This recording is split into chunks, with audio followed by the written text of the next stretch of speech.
Welcome everybody to day 3. Oh, I am excited about today. So I just have to say, this is the stuff that I geek out about the most about the Enneagram is the centers of intelligence.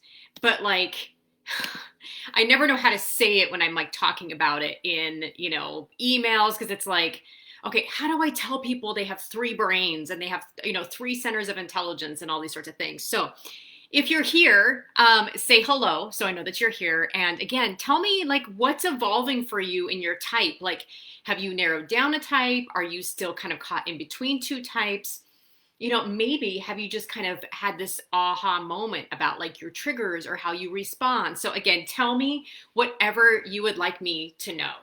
But say hello so I know that you're here. So in my coaching practice, so I told you at the beginning, I really believe that there's 4 places that we can all become more effective women leaders and lead with more confidence, and that's our insight, right? So finding your Enneagram number helps you know about yourself, so your insight.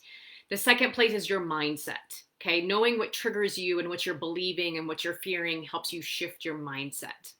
The third place is getting into action. I mean, it's really great to have all this insight about yourself and kind of know your mindset, but I'm sure you guys all know, hey, Brittany, Samantha, Teresa, you guys can probably agree that nothing's more frustrating than either working for a leader who can't take action or not knowing how to get into action yourself. And so we're talking about that a lot today. And then, of course, I love talking about boundaries. Hey, Karen. So yeah, so again, share this is our final teaching together today. So as you guys have questions, pop them in the chat. I want to hear all the things, but today I want to talk about your 3 centers of intelligence. And I teach this in my programs, and folks who've been through my programs can attest to this. We focus a lot on developing our heads, our hearts, and our bodies. Because as a 5, and I didn't know I was a 5 at the time, I am smack in the head center. Okay, so I have just always valued logic, data, information, ROI, cause effect, and maybe less like other types. I didn't consider the people involved or maybe the practical impacts, like a heart center or a body center. And so when I went through my coaching program, they had us do a lot of body work and climbing back into your body. And I really just kind of brushed this away and pushed this aside for a long time. Because I'm like, this is just woo-woo. This is a bunch of woo-woo junk. And just give me the data, give me the strategies. Because I think in corporate America, well, I know in corporate America, I've been there. I've developed leadership development programs in corporate America. I've taught at the university level. We teach people how to use their heads. But to be an effective leader in today's world, to be an effective partner and spouse, you have to use more than your head. And one of the things that was so fascinating to me was learning that neuroscience has found that we actually have 3 brains. There's 3 intelligence centers, our head, our heart, and our body. And what was interesting for me to learn is that our verbal brains process information at 40 bits per second, which is that's pretty awesome. But our bodies, the cluster of nerves that sits in our heart and in our gut, it processes information at 11 million bits per second. Holy crap, right? So tell me in the chat, has it ever happened to you where you get a feeling in your body, but you can't articulate it? You're it's just I don't know. You're trying to find the right words. That's your body knowing before your mind.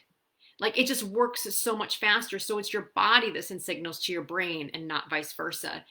And this is where the Enneagram is incredibly insightful for emotional intelligence as a spouse, a partner, a friend, a leader, a coworker, all these things. So I want to talk about the 3 brains. And again, as you guys have questions, drop them in the chat about anything. So there is head types. So head types are types 5, 6, and 7. And I don't think I have any head types in here except for myself yet. That at least has said hello. Okay. So head types, being grounded in this type of intelligence and energy enables you to think clearly and trust your inner knowing and the unfolding of life, okay? It helps us be objective. It helps you kind of have a cause-effect mindset. Let me see if I've missed anything else. It helps you keep you kind of objective and open-minded. Okay. The heart types are types 2, 3, and 4. And Teresa, I see your question. I'm going to answer it. Heart types are your feeling types. So these folks are grounded, and being grounded in this intelligence allows you to be kind of open-hearted, empathetic, receptive, and attuned to the emotions of yourself and others. Okay. So, and that doesn't mean, like for Teresa, who says, like, my gut sometimes tells me when something isn't right. Just because you're a heart center or a head center doesn't mean you don't have access to your gut. You do. I'm going to teach you how to have greater access to all three centers. So just a quick overview here. So our head types are 5, 6, and 7s. Our heart types are 2s, 3s, and 4s. And gut body types are 8s, 9s, and 1s. So that would be Karen, an 8. Regina, you shared that you are a 1. Teresa, obviously, and Samantha, you are 2s. And Brittany, I cannot remember. And I'm so sorry. And I know you've told me what your type is, and I can't recall at this very moment. So gut body types. As you learn to listen to the sensations in your body, you become in tune with your instincts. So you can make things happen in a productive manner. And your body, when aligned with your head and your heart, creates intentional action. Okay. So let's talk about like the difference between the types, and then how, like, what practices that you can use to help you integrate all three types. Because I think you guys would agree, as a leader, like, you're type 2. Look at all my 2s. Oh, so much love to my 2s. I'm so glad you're here. I hope that you guys are feeling fully loved and supported in everything that I've covered this week. So, okay, so how can you lead with all three types? Because I think as a leader, right, we need to make those logical, objective decisions. We need to be attuned to our own needs. Yes, 2s, your own needs. Yes, 8s, even your own needs, and attuned to the needs of others. And then finally, how do we kind of, mush all that in, listen to our instincts, and like get into action, but taking the right action? So here's some tips. For those of you who are head types, okay, so this is advice for my 5s, 6s, and 7s, and I'll be the 5 that's taking my advice here. Mindfulness is super helpful, because what 5s tend to do, so if you have 5s, 6s, or 7s in your life or on your team, lots of times they get stuck in analysis paralysis because they're scanning, ruminating, thinking, freaking out. Oh my God. They're often asking, what if, why, what else? They're just in their head a lot, okay? And they can get stuck there. And so it's really important for head types to keep a mindfulness practice. And really just notice your thoughts, kind of like that breaking news scanner that goes across the TV. Like, just let your thoughts kind of go and just don't attach to them. Like, oh, there's that thought again. Another thing that's super helpful is to like set a time limit. Like, this is how long I'm thinking about this, and then I need to get into action. So tips for 5s, 6s, and 7s to get into their heart center or their body center.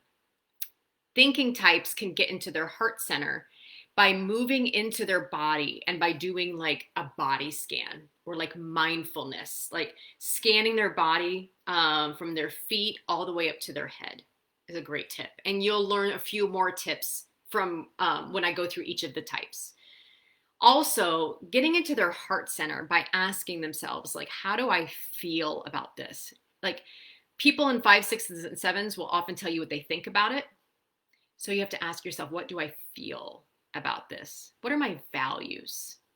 How would I act in alignment with my values? So that's really helpful for those heads to really get out of here and get into their heart and their body to get into that intentional action. So my heart types, for my fellow 2s here, I don't think I have any 3s or 4s here.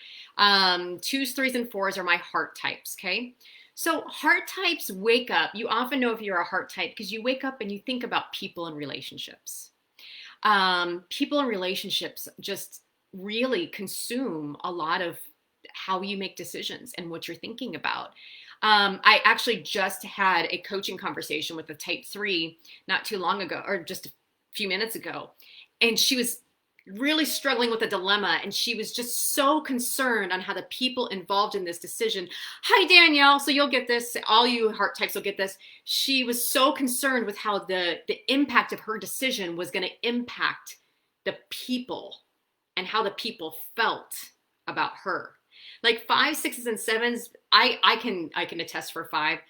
Don't really think about that. I'm like, is this the right decision? Does it make sense? What does the money say?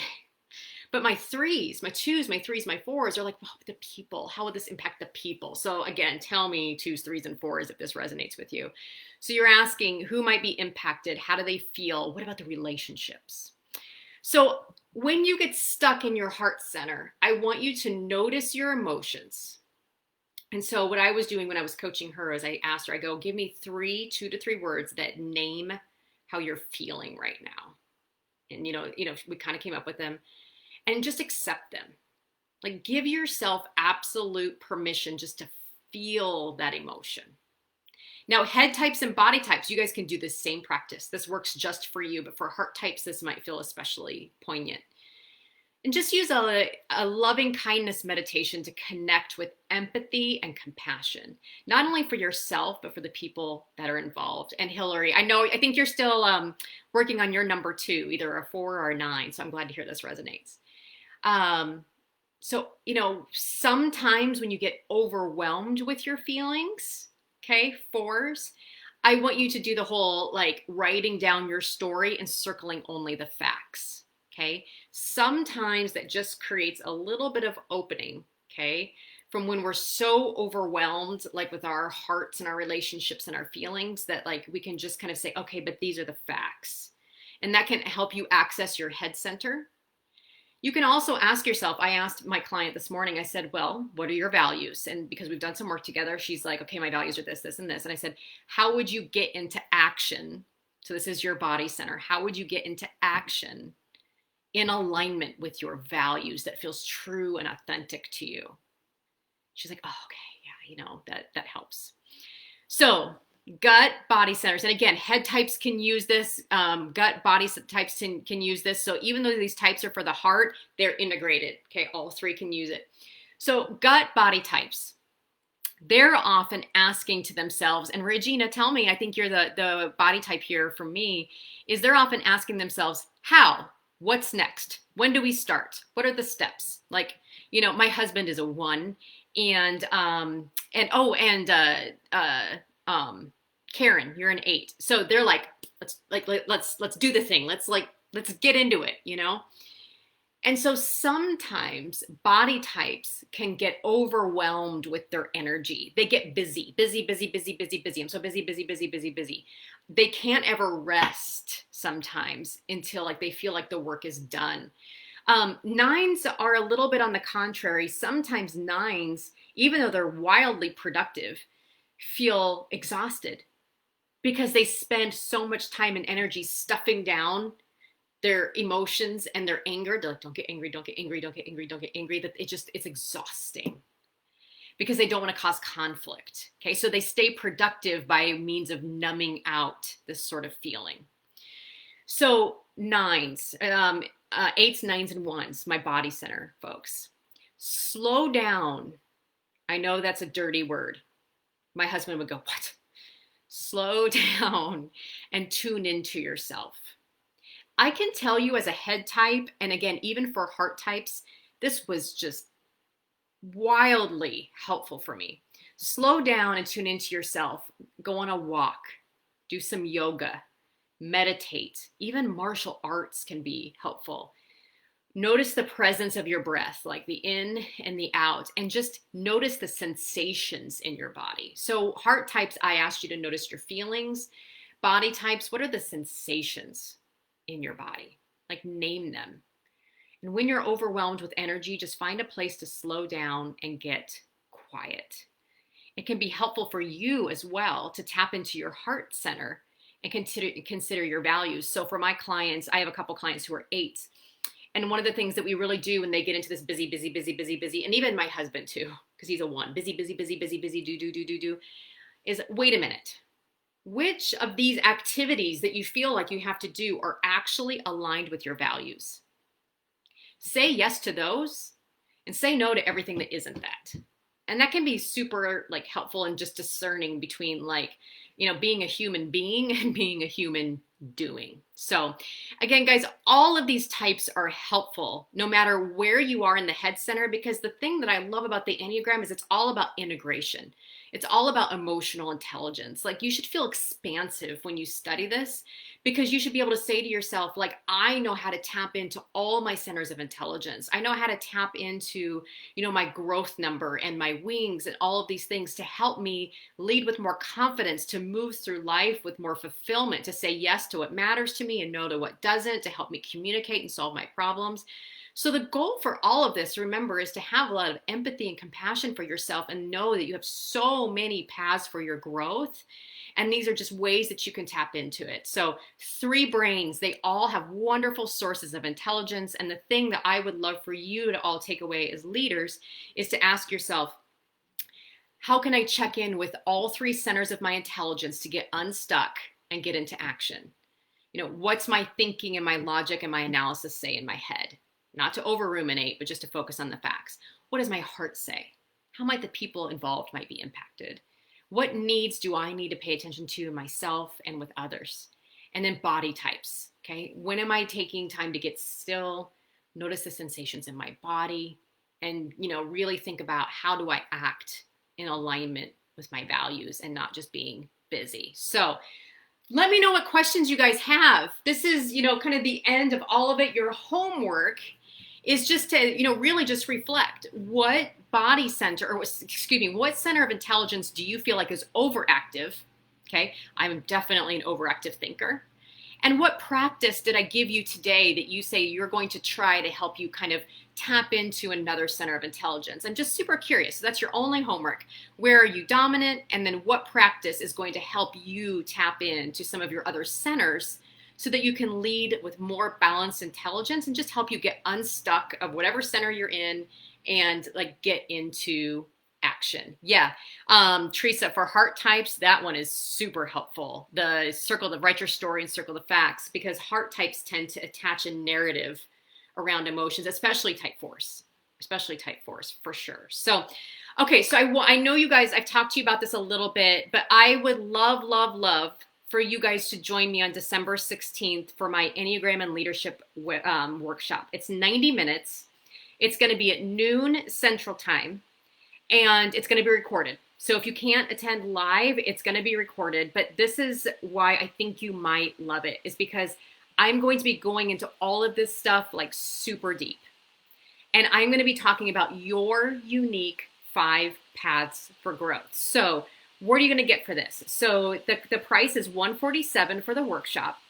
It's $345 if you want to add a one-on-one with me to debrief.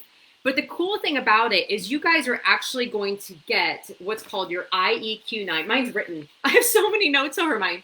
Your IEQ9 Enneagram Type Report. This is the most accurate Enneagram report on the market. It is amazing how accurate this one is, especially if you're struggling to find your type.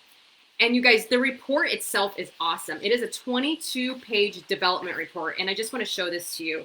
It's phenomenal because not only does it give you your type, it tells you your motivation, your thinking patterns, your action patterns, your feeling patterns. It tells you your blind spots. And then it gives you all of these development exercises to kind of like get unstuck and get out of your own way. It gives you your strengths and all your positive qualities so you can focus on those for your leadership. It talks about your weaknesses, your challenges, but it's all with a focus on growth. It's also going to talk about like what's your primary instinct, which is something that's not talked a lot about in the Enneagram communities. So people talk about wings, but this talks about like what is your driving instinct, which gives you a little more nuance in your type. So Samantha, you just got yours last night. It is so cool. It is phenomenal. And Regina, like if you're thinking, okay, I think I'm a 9, but I don't quite look like a 9, knowing your subtype is just like a deeper dive into like a huge aha. So it gives you, again, tips to access all 3 centers of intelligence. It's also going to tell you about your wings and your development and growth through your wings. It's going to talk to you about how to, it's going to talk about your job stress, strain, happiness. all of these practices that you can do to improve your growth. And the cool thing is it talks to you about your lines of growth, how you can grow into your highest self through the lines. So I would love for you to join me because we're going to unpack this and we're going to talk about your 5 paths for growth as a leader and how you can shift into your highest self, lead with more confidence. And we're also going to dive deep into this whole centers of intelligence concept. And how tapping all of your centers of intelligence helps you lead with more emotional intelligence as a leader. Not only, helps you contribute more fully at work, but lead your teams with more intelligence. And then one thing we didn't talk about here, but we're also going to talk about conflict styles. Because I don't know about you all, but it just seems like there is conflict and communication issues at work. So we're going to talk about the 3 types in terms of conflict styles and communication styles, and how you can recognize those styles, but use those to improve your leadership and also to help improve your team dynamics. So again, I'm going to drop the link. I would love to have you. I know some of you here are already in the workshop and you've already gotten your report and you're super excited. So if you have any questions, let me know. I would love to see you there. It's going to be amazing, and I cannot wait to just share more information about the Enneagram and how it can help you grow into your highest self as a leader. So if you guys have any questions, whether you're watching live or on replay, let me know. You can send me a private message. Otherwise, I would love to see you there on the 16th. And again, if you can't attend live, it will be recorded and you'll have access to that forever. But the sooner you sign up, the sooner you're going to get the awesome report that Samantha got. It's so awesome. Yay, Teresa. I'm so excited to see you there. So if you're signing up, make sure you open that link in a new browser, because one of the hiccups I noticed is that PayPal is not loading inside like Instagram and Facebook browsers. If you just click the link and try to sign up. So just a little pro tip there. So awesome. Thank you so much for spending the 3 days with me. Do your homework, and I'll be back here live at noon for a fabulous Enneagram prize. And I'm honestly torn, you guys, on what I'm going to give away. So I think I'm going to give the winner like a couple options and let them choose, because you all like options, right? So awesome. I look forward to seeing you guys all there, and let me know if you have any questions, and I will see you guys tomorrow. Talk to you later.